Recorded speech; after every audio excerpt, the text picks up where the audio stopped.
Bueno, la vez pasada nos quedamos bueno, empezamos a ver esto de congruencias y vimos específicamente que si ustedes tienen, por ejemplo, digamos que tienen ya el conjunto Zn definido, ¿no? Vimos que en el conjunto Zn definido, tú puedes asignarle como dos operaciones. Una que es una suma, o sea, por ejemplo, aquí tienen a Zn, Zn, Zn, y habíamos hecho una operación suma, ¿sí? Todos estos son Zns, ¿no? ¿Y qué hacía? Ah, bueno, pues te tomabas dos clases y la suma de las clases correspondía a tomar los representantes, sumarlos y después tomar la clase correspondiente, ¿no? Y no solo eso, sino que también habíamos definido por ahí otra operación que habíamos llamado producto, ¿sí? ¿Y cómo era la operación producto? Ah, pues te tomabas dos clases y el producto de ellas era tomar el producto de los representantes y después tomar la clase, ¿no? Bueno, entonces, por ejemplo, si nosotros consideramos Z4 y se fijan como que en la tabla que les daría este conjunto con la operación producto, pues les daría lo que aparece aquí, ¿no? O sea, por ejemplo, este renglón nos diría, ah, bueno, 0 por cualquier cosa a la derecha es 0. Y esto es, y esta columna nos diría, ah, bueno, cualquier cosa por 0 a la derecha te da 0, ¿no? Entonces, aquí tendríamos que ver, por ejemplo, si tienen un Z muy grande, un Zn con n muy grande, lo único que cambia es que aquí tendrían una tabla pues más grande, ¿no? Pero vimos que este conjunto es finito, entonces de cierta forma se puede calcular todavía. Bien, entonces lo que vamos a ver el día de hoy es este teorema. Este teorema nos dice, si tú tienes un n, un entero positivo, entonces resulta que la clase es unidad en Zn, sí, solo si es primo relativo con el módulo. Y a ver, hay que recordar, ¿qué significa que algo sea unidad en otro lado, ¿no?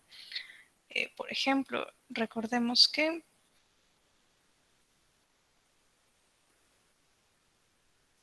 digamos X es unidad. Bueno, aquí lo voy a hacer en Zn, ¿no? Esto sí, solo sí, por definición de unidad. Existe un Y en Zn tal que cuando calculan el producto X por Y, les da el 1 en Zn, ¿no? Pero aquí el 1 en Zn es justo la clase del 1. Ajá. Si ustedes toman la clase del 1 con cualquier otra clase, siempre les da la clase, ¿no? Entonces el 1 es como un neutro bajo el producto. Entonces, cuando algo es unidad aquí en Zn, ah, pues si existe otro elemento, otra clase, para la clase que tomaste X, de manera que el producto te dé el 1, que sería la clase del 1. ¿Ok? Bien, entonces, por ejemplo, si hacemos caso a este teorema, lo que nos diría sería que las unidades en Z4, por ejemplo, tendrías que checar como que quiénes son primos relativos con el 4, ¿no? Entonces recordemos que, por ejemplo, Z4 está formado aquí, ¿no? La clase del 0, la clase del 1, del 2 y del 3.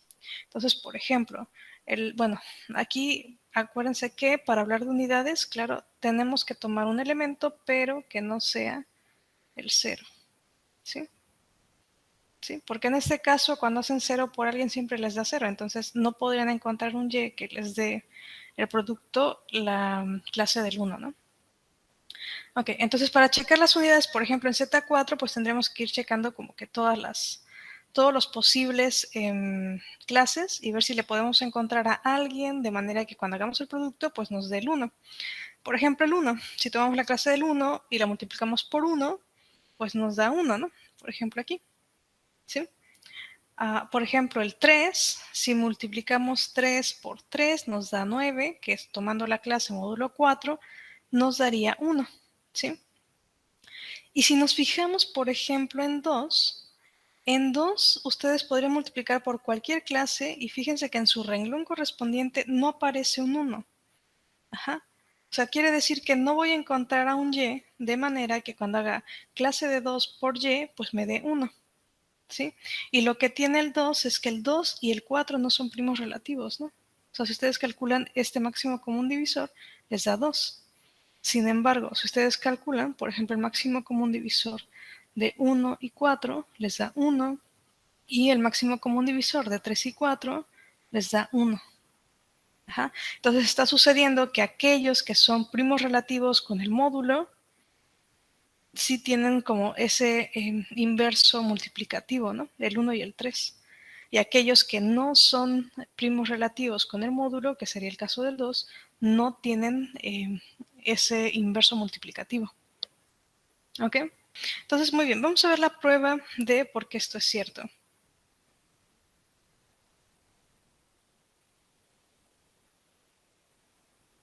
Entonces, a ver, tenemos que probar un sí solo sí, ¿no? Entonces vamos con la ida. Supongamos que la clase de A es unidad en Zn. ¿Ok? ¿Cómo es unidad en Zn? Ah, bueno, entonces debe existir, digamos, otra clase B en Zn, tal que cuando hacen producto de la clase A con producto de la clase B, les da la clase del 1, ¿cierto?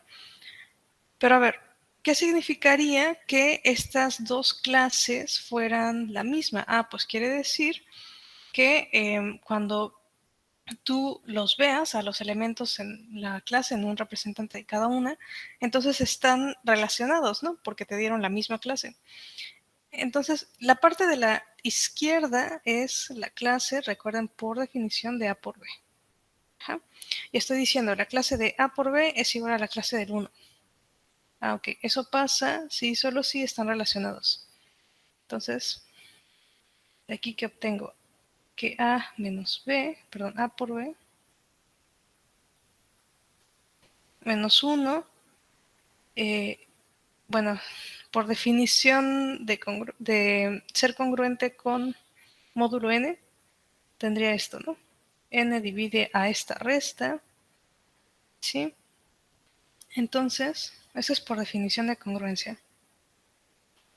Y si esto pasa, pues va a existir un entero aquí en Z, tal que se ve esto, ¿no? A por B menos 1 es igual a N por K.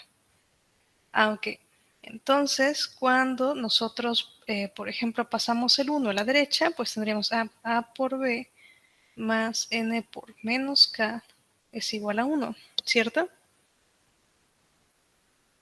¿Sí? Entonces, fíjense que en este último renglón estamos obteniendo una combinación lineal de A y de N que me está dando 1. ¿Sí? Pero recordemos que el máximo común divisor pues era la mínima combinación lineal positiva. Y si ustedes ya encontraron una combinación que les dé el 1, como el 1 es el mínimo entero positivo que hay, entonces esto obliga a que el máximo común divisor de A y de N sea 1. ¿Ok? Entonces, ¿qué estamos probando? Estamos probando que si tenemos que A es unidad en Zn, entonces A y N son primos relativos, es decir, el máximo común de ellos es 1. Ok, ahora vamos con el regreso. Pues para el regreso, ¿qué tenemos que hacer? Ah, bueno, vamos a suponer que el máximo común de A y de N fue 1. ¿Ok? Y bueno, entonces, como el máximo común divisor es la mínima combinación lineal positiva, en particular existe una combinación de A y de N que me van a dar el 1, ¿no? Deben existir U y B enteros, tales que el 1 se ve como A por U más N por V. ¿Ok? Bueno, entonces, ¿qué pasa si tomamos las clases? Bueno, entonces la clase del 1 será igual a la clase de AU más NV. ¿Sí? Pero recuerden cómo estaba definida la suma de clases. Si ustedes tienen dos clases, la suma está definida como toma los representantes, súmalos y toma la clase.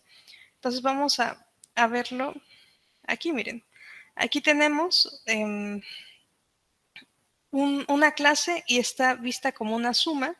Entonces por definición de la suma que definimos en Zn, sería la suma de estas dos clases, ¿no?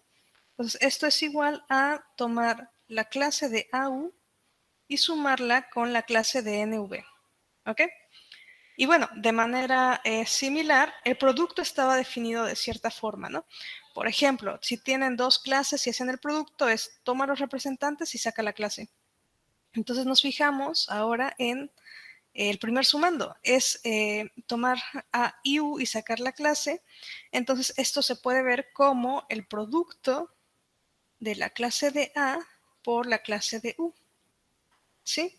Y después el segundo sumando se podría ver como la clase de N por la clase de V, ¿ok? Entonces el 1, la clase del 1 se ve como esta suma. Ahora, si nos fijamos, aquí aparece la clase de N, pero la clase de N, cuando toman N y se fijan módulo N, acuérdense que cada entero está relacionado con su residuo. Entonces, N no te deja deja residuo 0 cuando lo divides entre N. Entonces, esta clase es igual a la clase del 0. Entonces, aquí me quedaría la clase de A por la clase de U más la clase del 0, ¿sí?